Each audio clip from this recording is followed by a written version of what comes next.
Alors que le Sénégal s'apprête à commémorer le 80e anniversaire de l'événement tragique de Thiaroye, des députés français ont demandé hier mardi 26 novembre la mise en place d'une commission d'enquête pour faire la lumière sur le massacre de Thiaroye survenu le 1er décembre 1944. Le projet de texte doit recevoir le feu vert de la commission compétente.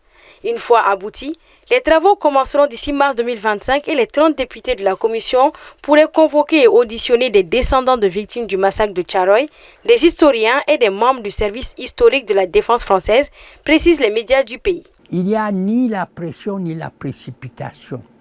Parce que l'acte de dire qu'on va faire cela, c'est déjà un acte fort. Il y a des archives qui sont dissimulées.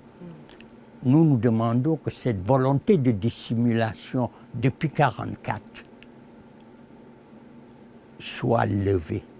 Qu'on puisse tirer de cette histoire, effectivement, des conséquences morales, des conséquences y compris de demande de réparation, c'est tout à fait normal. Dans une récente déclaration à Radio France Internationale, l'ancien président français François Hollande a qualifié pour la première fois les événements de massacre. C'est une étape décisive dans la communication d'une autorité française de son niveau sur cette affaire qu'il estimait être une répression sanglante dans une déclaration faite en 2014. Le massacre de Thiaroye demeure l'une des pages les plus sombres de l'histoire coloniale française. La Seconde Guerre mondiale touchait à sa fin, plus de 1600 tirailleurs, pour la plupart des colonies françaises d'Afrique de l'Ouest, démobilisés regagnaient l'Afrique et prenaient place dans le camp militaire de Thiaroye, dans la banlieue de Dakar.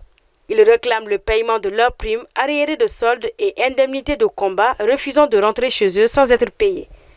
Le 1er décembre 1944, vers 9h30, les tirailleurs rassemblés au camp militaire de Thiaroye sont désarmés par les soldats de l'armée coloniale française, puis tués à la mitrailleuse selon les historiens. Pour la commémoration des 80 ans de cette tuerie, l'historien sénégalais Mamadou Diouf, seul descendant vivant connu de victimes, est l'invité de marque des autorités sénégalaises.